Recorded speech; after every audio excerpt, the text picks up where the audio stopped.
নমস্কার, বাংলা মন থেকে বলছি সন্ময় বন্দ্যোপাধ্যায়। সুপ্রতিম সরকার মমতা বন্দ্যোপাধ্যায়ের আমলের blue white police officer, Kolkata police commissioner যাকে করেছিলেন, পরবর্তীকালে তাকে ট্রান্সফার করা হয়। তিনি যখন নির্বাচন কমিশনের আওতায় ছিলেন তাকে এডিজি সিআইডি পদে বসানো হয়েছিল। সেই সুপ্রতিম সরকারকে সরিয়ে দিল নবান্ন। তাকে কম্পারেটিভলি কম গুরুত্বপূর্ণ একটি দফতরে নিয়ে যাওয়া হলো এডিজি টেলিকম বিভাগে, অর্থাৎ পুলিশের যে এডিজি টেলিকম আছে সেখানে পোস্টিং করা হলো সুপ্রতিম সরকারকে।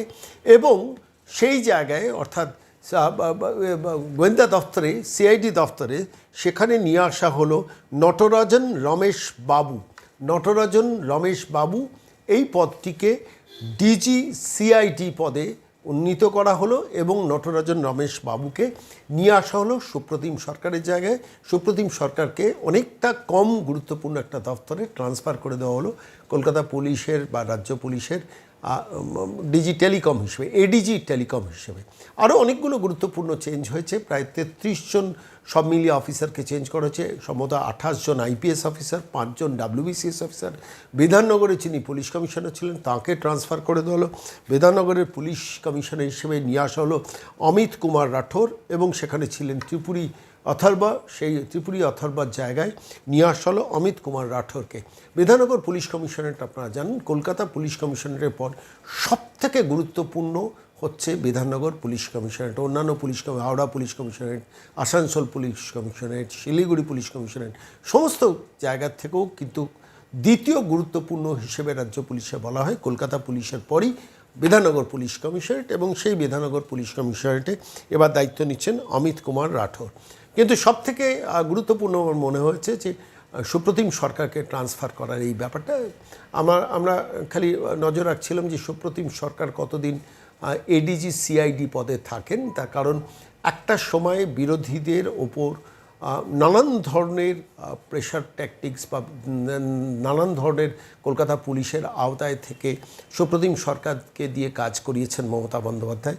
তিনি আবার শুভেন্দু অধিকারীর সরকারের সময় এডিজি সিআইডি সামলাচ্ছেন কিভাবে, প্রশ্নটা ছিল পুলিশ মহলে এবং শেষ পর্যন্ত সেটা বাস্তবায়িত হলো। সুপ্রতিম সরকারকে সরিয়ে দেওয়া হলো, তাকে এডিজি টেলিকম পদে নিয়ে আসা হলো। এর সঙ্গে আরও একটা খুব গুরুত্বপূর্ণ ঘটনা ঘটেছে। বারুইপুরে সাম্প্রতিককালে যে ঘটনা ঘটেছে আপনারা জানেন, সেই বারুইপুরেই পুলিশের ট্রান্সফার হবে কিনা সেদিকেও বাংলা সংবাদ মাধ্যমের নজর ছিল, আমাদেরও নজর ছিল।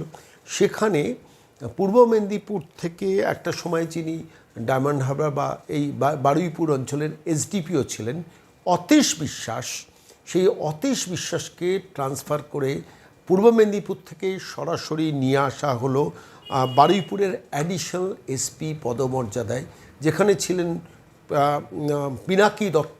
পিনাকি দত্ত সম্বন্ধে অভিযোগ উঠেছিল যে বারুইপুর সিচুয়েশনটা আরও দ্রুততার সঙ্গে সামলানো উচিত ছিল। ফলত সেই পিনাকি দত্তকে রাজ্য পুলিশ থেকে সরিয়ে দেওয়া হলো, তাকে পিনাকি দত্তকে নিয়ে যাওয়া হলো ডিআইবি, অর্থাৎ বারুইপুর পুলিশেই রাখা হলো কিন্তু ডিআইবিতে নিয়ে যাওয়া হলো। আর সেই জায়গায় অ্যাডিশনাল এসপি হিসেবে বারুইপুরের দায়িত্ব নিচ্ছেন অতীশ বিশ্বাস, যিনি নির্বাচনের সময় আমরা দেখেছি পূর্ব মেদিনীপুরে ট্রান্সফার্ড হয়েছিলেন। অর্থাৎ অতীশ বিশ্বাসের ওপর রাজ্য পুলিশ বা নবান্ন শেষ পর্যন্ত আস্থা রাখলো এবং তার পরিচিত মাটি, ফলত স্বাভাবিকভাবে তার কাজ করাটা অনেক সুবিধে। সব মিলিয়ে ট্রান্সফার হয়েছেন যা খবর 33 জন অফিসার, তার মধ্যে 28 জন আইপিএস, 5 জন ডাব্লিউবিসিএস। এবং সবথেকে গুরুত্বপূর্ণ হচ্ছে গোয়েন্দা বিভাগ থেকে সুপ্রতিম সরকারকে সরিয়ে দেওয়া। এমনিতেই সুপ্রতিম সরকারকে নিয়ে প্রচুর বিতর্ক ছিল। মমতা বন্দ্যোপাধ্যায় যখন ক্ষমতা থেকে চলে যাচ্ছেন তার আগে কলকাতার পুলিশ কমিশনার করে তাকে রেখে বিভিন্ন ধরনের অভিযোগ তার সম্বন্ধে উঠছিল। সেই মানুষটিকে গোয়েন্দা প্রধান হিসেবে রাখা হয়েছিল এবং সেখান থেকে শেষ পর্যন্ত তিনি কম গুরুত্বপূর্ণ দায়িত্ব, যেটা এডিজি টেলিকম, সেইখানে ট্রান্সফার করা হলো এবং তার জায়গায় ডিজি পদমর্যাদার অফিসার যিনি নটরাজন রমেশবাবু, কলকাতা পুলিশ বা রাজ্য পুলিশে অত্যন্ত দক্ষ একজন অফিসার হিসেবে যিনি পরিচিত। কারণ এই মুহূর্তে দাঁড়িয়ে গোয়েন্দা দপ্তরের হাতে অত্যন্ত গুরুত্বপূর্ণ প্রচুর সিআইডির হাতে কেস রয়েছে।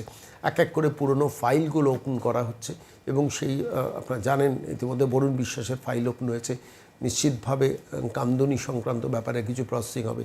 অভিষেক বন্দ্যোপাধ্যায় সংক্রান্ত একাধিক মামলা এই ইতে রয়েছে, সিআইডির হাতে রয়েছে, এবং কলকাতা পুলিশের একাধিক তদন্ত সিআইডির হাতে দেওয়া হচ্ছে। ফলত তারই আলটিমেট ইম্প্যাক্ট হয়তো নটরাজন রমেশ বাবুর মতো অত্যন্ত দক্ষ এবং একজন সিনিয়র আইপিএস অফিসারকে সিআইডি পদমর্যাদায় বসানো। এটুকুই আপাতত আজকে কলকাতা পুলিশ বা রাজ্য পুলিশের গুরুত্বপূর্ণ আপডেট। চোখ রাখবেন বাংলার মনে, প্রতিদিন বিকেলবেলা যেগুলো আপডেট থাকবে আপনাদের কাছে নিয়ে আসবো।